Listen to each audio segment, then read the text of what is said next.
The problem with Bola Tinubu is that he thinks I'm the one that offended him. I didn't offend him. He offended me. What did you do to him? No, it's not for television, that one. But he offended me. And he's full of himself. And he thinks that because he's now so-called president. Is he so-called or is the president? So-called. That's the president of the Federal Republic. I believe he didn't win the election. What makes you think so? Because you supported Peter Obi? Yes. So that's why you think. The results available to us at that time believe he didn't win the election. But the court says otherwise. The court, of course, you know who they are. The court stands for justice. Yeah, the court stands for justice in court. So you don't believe in the courts? I believe in the courts. What can you do? They are there. They are supposed to do their duties. They are doing their duties. It's not about believing. So if you don't believe Bola Tinubu won the election, the court in the first, the result at the poll says he won. The court in the first instance says he won. Yes. The court in the second instance says he won. Yes, but the facts on the ground said he didn't win. Who now won? Atiku? Peter Obi won that election. That came third? According to the result that was announced. Not according to the true results. So how do you determine who won an election? We have the data now. Look, we had monitors on the field. We had agents on the field. We collected our data. We know our results. We know the results that were coming in from the field. We can see clearly the point at which they were altered. We can see clearly, you know. Was it altered in Anambra? Was it altered in Abia? Was it altered in Enugu? Peter Obi won landslide. He won over 90% of the votes in that region. Yes. He beat Bola Tinubu in Lagos. Yes. He had huge votes in the North Central. It doesn't mean there are no states where election was conducted. There are. You know, when you do rigging, you rig only where you are strong. And because... Is Peter Obi strong in Lagos? That is Bola Tinubu's state. Yes. As a politician, you know what it means when you lose your home top. I know what it means. They didn't understand the demography of Lagos very well at that time. So it was a shocker. It was a shocker. They underplayed the demography of Lagos. And it shocked them. And the demography showed. Subsequent elections, they worked on that demographic issue. That's why there was voter suppression in the gubernatorial election. And in this last election, local government. The demography took them by surprise. Would you still be supporting Peter Obi in 2027? I think they say a day in politics is long. Things have changed. The parameters that we were used to evaluate our candidate in 2023 is going to be different from this one. Things have moved on, so we'll see when we get there, we'll see what goes. In your own mind, you think that it will, after Buhari, your friend, for 8 years, power shouldn't shift to the other side, and fairly speaking to another 8 years? Those are the arguments of some Nigerians who think fairness is only if power, and that's the reason why your very good friends, Peter Obi and Rotimi Amechi, said... And Bola Tinubu must include him. Is Bola Tinubu still your friend? Yes, of course. Your former friend or your present friend? We are friends. We've not had a conference to dissolve it. We have to meet to dissolve it. We've not. No, but you've been speaking against him so fiercely. Yes, I should. Is that how you speak against your friends? Oh, yes, you are free. You should be in a position to tell your friend the truth. On television? On television, if he doesn't listen individually. When was the last time you spoke to him? July 2002. That's a long time. That's 3 years ago. Yeah. I mean, so that maybe he's now your acquaintance, not your real friend any longer. Well, I don't know. At one time, as part of our problem when it started, he called one of our friends to bring a dictionary and read what the friend means. The problem with Bola Tinubu is that he thinks I'm the one that offended him. I didn't offend him. He offended me. What did you do to him? No, it's not for television, that one. But he offended me. And he's full of himself. And he thinks that because he's now so-called president. Is he so-called or is the president? So-called. That's the president of the Federal Republic. I believe he didn't win the election. What makes you think so? Because you supported Peter Obi? Yes. So that's why you think... The results available to us at that time believe he didn't win the election. But the court says otherwise. The court, of course, you know who they are. Peace. I mean, you're a Christian. The Bible says that you should be at peace with all men. Yes. Maybe somehow you could approach him and say, let's resolve our differences. And do what? Then we do what? You be at peace. I'm at peace. You obey the Bible. You don't believe in the Bible any longer. I'm at peace. Yeah, you're an elderly man. Yes. There's some things that an elder will just overlook and let go. I've overlooked it, and my life is going on. So what if you see the president today, what would you tell him? I'll greet him. Greet him. Would you talk about the problem? I told you, even when I was removed as SGF, I never gave Buhari the opportunity to discuss that matter with me. We're always together. We always met. That's your character. That's my character. Is it arrogance? I don't know. That's my character. I don't carry excess loads. You see, my character is that if we fight, we finish that fight, I forget it, I junk it, and move on.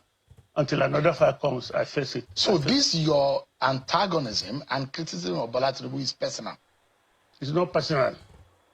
I thank God that I didn't make a mistake of being in this government.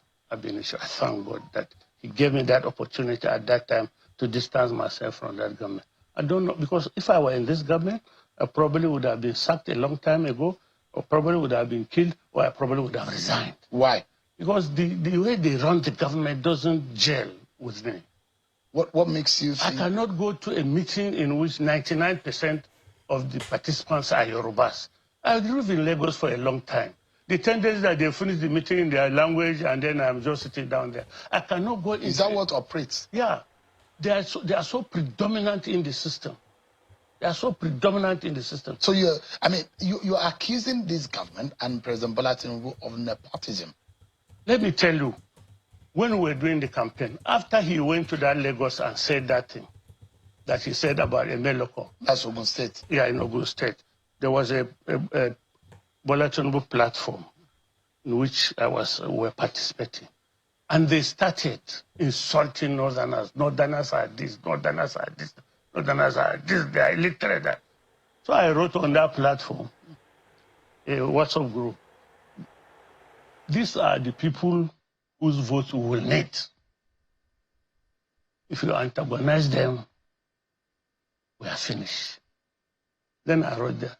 The problem with Yorubas, and I still repeat it, is that when you support them and they win, they turn around to convert you as if they behave as if they have subdued you, as if they have conquered you. They will not count your support. When I used to say that all the time, even when we sit in his house and we say, no, BD, it's not like that. I used to say, look, gentlemen, if they are honest, bring them on this television, they will remember. I said, the thing is that we are just doing this because we want Bola Tinubu to be president. We that are not Yorubas will regret it. Because when you go there, they throw us out. They say, no, BD, why are you saying that? It's not true. It's not true. It's happening now. Is it happening now? Exactly. It was worse than that. I didn't expect it to be like this. Do you agree that subsidy should be removed? Subsidy was removed before, and we saw the result of the subsidy. When it was Abacha that removed subsidy, we saw the handwork of PTF, which till today you still see some of them. There are roads, there are hospitals, there are all the things they did. When Goodluck Jonathan, I think, removed the subsidy, there was Sure P, in which the gains from the subsidy will be channeled towards infrastructure development and other things that people will see with their own eyes. These ones, they remove subsidy and we don't see. We don't see. But, we should be asking the state governors, shouldn't we? Because most of the bulk of the money is going to the states. I agree with you to that extent. But what of the federal government that has the bulk of the resources? But how would you handle it differently? What would you do differently if you were in President Bola Tinubu's shoes? The issue is... And subsidy had to go. It was a tough decision, either politically or economically. You know, subsidy, in my own time, in my own personal opinion, I used to look for where is this subsidy coming from? If at that time, Nigeria was giving you crude oil, go and refine it and bring us, reduce their cost for the crude oil and return refined products to us. I don't know where the subsidy was going to come into now. Because we want 10 barrels of refined crude from you. We are going to give you 15 barrels of crude. Refine it and give us 10. You've paid through crude. They call it something swap. Yeah. So where was the subsidy? Why are you subsidizing? Nothing. You paid for it upfront. There are middlemen who are, I mean, what government is simply subsidizing is what the cost of production. They were giving money to criminals. It's as simple as that. But it wasn't Bola Tinubu that was doing that. No. On the first day he got into office, he said that must stop. Don't you think that should But I heard they're still paying subsidy. They're still? You know, if we do the math, you were about 15 years when Nigeria gained its independence. How would you assess the government and progresses that have been made, evolutions from progressive presidents between then and now? Well, I would say that we, as a nation, we've taken a few strides, but unfortunately, it's in the present day, it's a downward trend we are moving into, because that's not what was expected when we had our independence. So a lot of changes are taking place, and we just trusting that we will begin to come out of the woods, as it were, at this present moment. And, you know, the state of Nigeria as it is right now, the nation, the current government is being blamed for the way things are running in terms of the economy and insecurity, et cetera, and the hardship. Do you share the sentiments that some in the country have? Well, it would be wrong to put the whole blame on the present government, because we've had subsequent governments who have not been able to deal with the real issue in the country. So guys, let me take you through this headline. You know, there have been these buzzwords about Akwa Ibom, they call it Ibom Air, the lady that boarded the flight and had some, you know, problem with the staff of the airline. Now, many people condemned the lady's behavior, but later we saw a video of the lady when she was telling the flight attendant to make way for her so that she would get down. They blocked her from going down. I think that was actually what provoked her. Another thing that is really that Nigerians are not happy about is how this girl's privacy was exposed. You know, her body was exposed, they tore her shirt. You sure the way they handled her was really wrong, being a lady.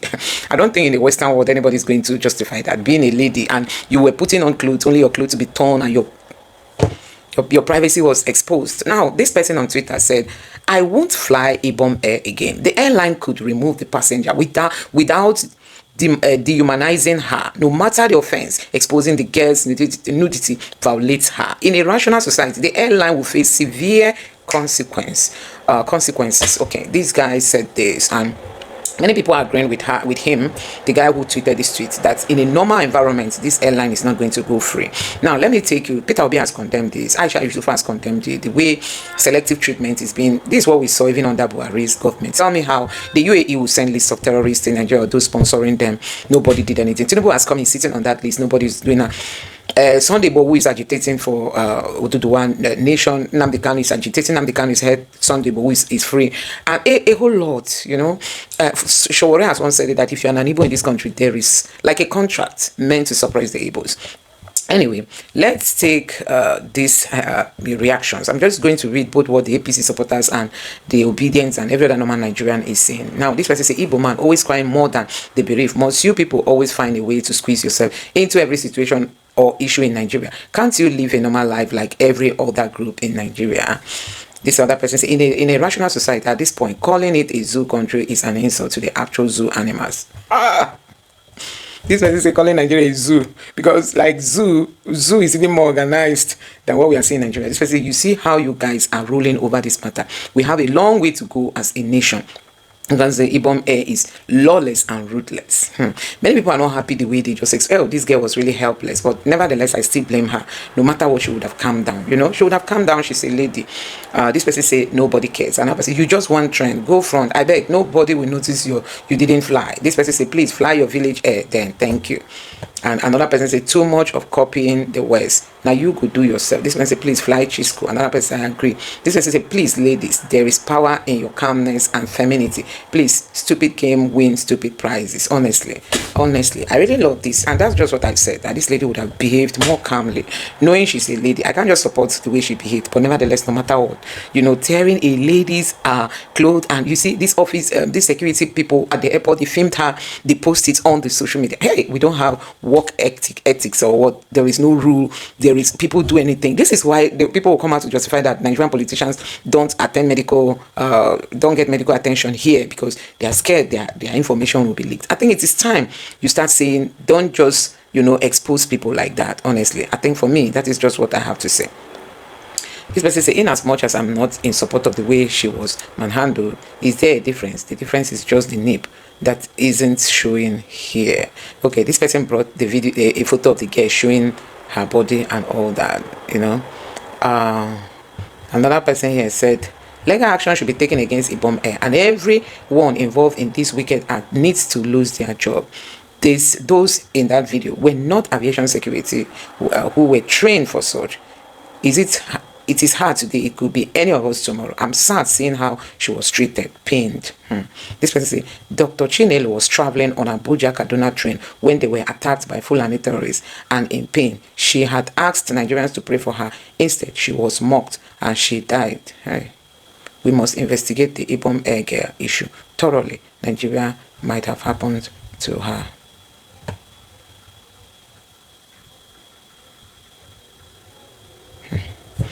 You didn't look at the situation with neutrality. The point here is that both the lady and the Ibom Air staff are all Nigerian. They lack human dignity. No one have shame. They refuse to be tamed. A country where thuggery is lifestyle will never understand the value of humanity. Hey, Jesus. This person said, Ibom Air has never been cheap. With several eyewitness accounts and dehumanizing her by exposing her body. I'm actually done with the airline. This person says he's not happy with the airline. Another person says, I wouldn't reduce their income. You should rather learn that when next security operative approach you to follow them out of the plane, you should respectfully comply, even if you will later sue them for they've ever worked for if you ever sued them for all they've ever worked for. But comply first, don't argue. Plane is not done for. Okay, plane is not done. But I think this also makes sense, you know. Just comply, because I don't think that lady should really behave like a typical African cultured lady, you know. Just, there are things like, I do tell people, ignoring sometimes saves you a lot. Ignore. Just ignore, you know. Just ignore. People can be talking down on you. Ignore. Go your way. Ignore. And like I used to tell people too, that when you ignore, it does not make you a lesser person. I mean, it doesn't make you lesser. You know, rather it saves you a lot. This one says, who said the lady should go braless? I believe police should have professionally trained and handcuff her, but this is a system largely not reset for contingencies. The woman might be demon possessed because her behavior was so terrible. This person, she refused to exit the plane respectfully, but she chose violence all through. Anyway, I don't know what your thoughts are. There are still a lot of reactions here. You know, people are just pouring their minds. Many knows in their heart that the action of the airline were wrong and unprofessional. But the hate they have for those calling for justice is their reason why they will sideline with injustice. This one say they won't notice you. Another person say they don't need your 150K. They will just be fine without you. I guess you didn't see the part where she was assaulting the air hostess. Another person say, now professional OS nudity you are fighting for. Somebody who dresses without bra. Anyway, no matter how this lady dresses, that does not warrant, you know, she have been treated the way she was treated. Anyway, guys, people have been calling for justice because we've seen Oshomole misbehaved in flight. We've seen K1 and then this one now. So let's see how the federal government is going to be addressing all this. Already, people have been calling them out, saying they shouldn't be selective treatment when it comes to violation, you know, on the rules and regulation of the airports. Let me know your thoughts in the comment section below. Please don't forget to subscribe and turn on the notification bell. Thank you.